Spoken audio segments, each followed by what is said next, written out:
السلام علیکم ورحمۃ اللہ وبرکاتہ، اعوذ باللہ من الشیطان الرجیم، بسم اللہ الرحمن الرحیم۔ رب اشرح لي صدري ويسر لي امری واحلل عقدة من لسانی يفقهوا قولی، رب یسر ولا تعسر وتمم بالخیر، آمین یا رب العالمین۔ آج ہم جو دعا گرامیٹیکلی انالائز کرنے والے ہیں وہ ہے سورہ الفرقان آیت نمبر 74۔ اسی طرح کا اسلوب ہے، ربانہ سے دعا شروع ہو رہی ہے، یعنی کہ ربانہ سے پہلے ایک یا حرف ندا محذوف ہے جو کہ ادعو فعل کے قائم مقام ہے۔ ادعو فعل، انا فاعل اور ربا مضاف اور نا مضاف علیہ، یعنی مرکب اضافی کی کنسٹرکشن میں یہ ہمیں منصوب فارم نظر آ رہی ہے اور یہ مفعول بنے گی۔ ادو فعل، انا فاعل اور مفعول مل کر جملہ فعلیہ ہو کر ندا بن جائیں گے، اور آگے جواب ندا شروع ہو رہی ہے حب لنا سے۔ واو ہا با حروف مادہ با فا سے فعل امر ہے حب، ٹھیک ہے، حب فعل امر ہے۔ انتا فاعل اور لنا لام حرف جارہ اور نا جو ہے مجرور اسم، تو یہ متعلق فعل ہو جائے گا۔ من حرف جارہ، ازواجینا یہ مرکب اضافی ہو کر ازواج جو ہے زوج کی جمع مکسر ہے، نا جو ہے وہ اسم ہے، اٹیچ ضمیر ہے، تو یہ مرکب اضافی ہو گیا اور یہ معطوف علیہ ہو گیا کیونکہ آگے ہمیں واو عاطفہ نظر آ رہا ہے۔ ذریاتی نا، تو ذریاتی جو ہے یہ بھی جمع ہے اور یہ مؤنث کی جمع سالم ہے، تو ذریاتی جو ہے یہ ہمارے پاس وہ ہو گئی مضاف اور نا جو ہے وہ مضاف علیہ، اور مرکب اضافی پر عطف ہو کر، یعنی کہ ازواجنا مضاف معطوف علیہ اور ذریاتنا معطوف علیہ اپنے معطوف سے مل کر من جارہ کے لیے مجرور ہو گیا، اور یہ متعلق ہو گئے ایک رائے کے مطابق۔ ابھی ہم اس کو سمپل والا ڈسکس کر رہے ہیں تو اس لیے میں اس کو متعلق بول رہی ہوں۔ قرۃ بغیر تنوین بغیر الف لام کے نظر آ رہا ہے تو یہ بھی مضاف بنے، اور آیونن جو ہے یہ مضاف علیہ ہو گیا کیونکہ یہ مجرور فارم میں ہمیں نظر آ رہا ہے۔ تو یہ نکیرہ کنسٹرکشن ہے،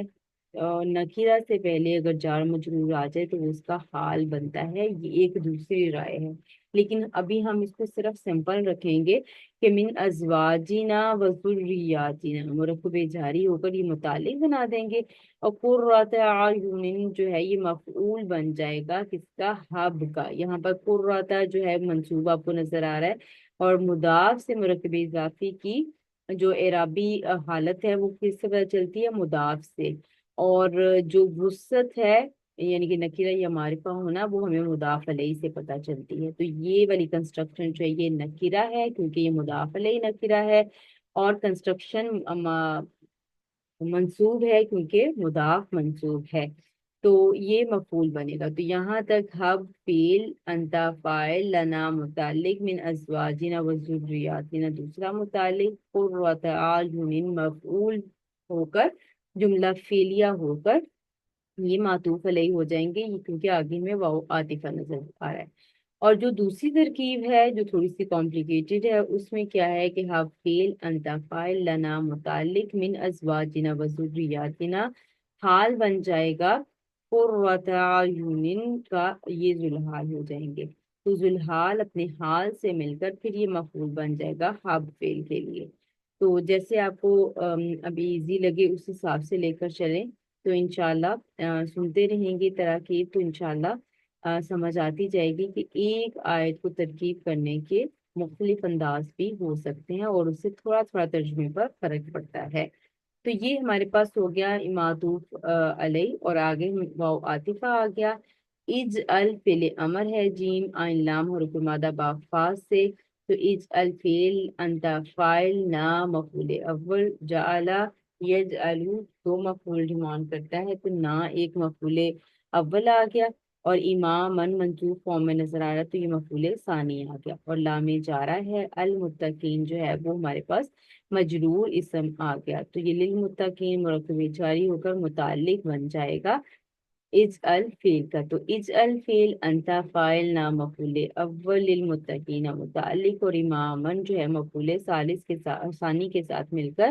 جملہ فعلیہ ہو جائے گا ایک ترکیب، اور دوسری ترکیب اس کی یہ ہو سکتی ہے کہ اج الفیل انت فاعل نا مفعول بھی، اور للمتقین جو ہے یہ پھر وہ بن جائے گا امامن کا حال، ٹھیک ہے، امامن کا یہ پھر حال بن جائے گا۔ تو دوسری ترکیب یہ، تو آپ آسان والی رکھیں، بھی متعلق کو لے کر چلتے ہیں کہ للمتقین کو ہم نے متعلق بنایا اور امامن کو مفعول بنایا، اور یہ ہمارے پاس جملہ فعلیہ ہو کر یہ معطوف ہو جائے گا حب والے جملہ کے اوپر۔ تو حب والا معطوف علیہ اور اجعل والا جو جملہ ہے وہ معطوف ہو کر یہ جواب النداء بن جائے گا۔ اور اس کا اگر ہم ترجمہ دیکھیں تو کیا ہے کہ دعا میں ہم کہہ کیا رہے ہیں، اے ہمارے رب، ہمیں ہماری بیویوں اور ہماری اولاد سے آنکھوں کی ٹھنڈک عطا فرما، اور ہمیں بنا دے پرہیزگاروں کا امام۔ تو اللہ تعالیٰ سے بہت ہی خوبصورت دعا یہ مانگی جا رہی ہے کہ اللہ تعالیٰ ہمارے زوج کو ہماری آنکھوں کی ٹھنڈک بنا دے، ہماری اولاد کو ہماری آنکھوں کی ٹھنڈک بنا دے، یعنی کہ ان کی طرف سے جو ہے وہ کوئی پریشانی، کوئی وہ چیز نہ ہو، اور اللہ تعالیٰ کے فرما بردار ہو اولاد بھی اور زوج بھی، تو وہ یقیناً آنکھوں کی ٹھنڈک کا باعث ہی بنے گی، یعنی کہ جس سے سکون میسر ہو، ایسی اولاد ہمیں جو ہے وہ عطا کر جس سے ہمیں کوئی پریشانی یا آزمائش میں ہم نہ آئے۔ تو بہت ہی خوبصورت دعا ہے اپنی بیوی، یعنی کہ اپنی زوج اور اپنی اولاد کے لیے، کہ انہیں ایک تو اللہ تعالیٰ اپنا فرما بردار بنا دے ہم سب کو، اور دوسرے نمبر پر کہ ان سے ہمیں ٹھنڈک بھی محسوس ہو، یعنی کہ ان کی طرف سے کوئی پریشانی کچھ نہ ہو، ٹھیک ہے۔ تو یعنی انہیں اپنا بھی فرما بردار بنا کر رکھیں اور ہمارا بھی اطاعت گزار، جس سے ہماری آنکھیں ٹھنڈی ہوں، یعنی اچھا نمونہ کہ خیر میں وہ ہماری پیروی کریں، یعنی کہ اور ہماری اولاد اور ہماری زوج جو ہے وہ ہر اچھے کام میں ہمارے ساتھ ہو۔ تو بہت ہی خوبصورت دعا ہے، اپنے گھر والوں کے لیے ضرور اس دعا کو مانگا کریں اور یاد کریں اس دعا کو اور اپنی دعاؤں میں شامل کریں۔ اور دعا کا اگلا پارٹ ہے وَاجْعَلْنَا لِلْمُتَّقِينَ إِمَامًا، اور بنا دے ہمیں پرہیزگاروں کا امام، ٹھیک ہے۔ تو پرہیزگار اللہ تعالیٰ ہمیں بنا دے، اور پھر پرہیزگاروں میں بھی ہم مانگ کیا رہے ہیں اللہ تعالیٰ سے کہ ہمیں پرہیزگاروں کا بھی امام بنا دے۔ تو اللہ تعالیٰ سے دعا ہے کہ اللہ تعالیٰ ہمارے زوج کو اور ہماری اولاد کو ہماری آنکھوں کی ٹھنڈک بنا دے، اور ہمیں اللہ تعالیٰ پرہیزگاروں میں شامل کر دے۔ تو بہت ہی خوبصورت دعا ہے، ضرور اپنی دعا میں شامل کریں۔ انشاءاللہ ملتے ہیں نیکسٹ دعا کے ساتھ۔ سبحانک اللہم و بحمدک، نشہد ان لا الہ الا انت، استغفرک و اتوب الیک۔ السلام علیکم ورحمۃ اللہ وبرکاتہ۔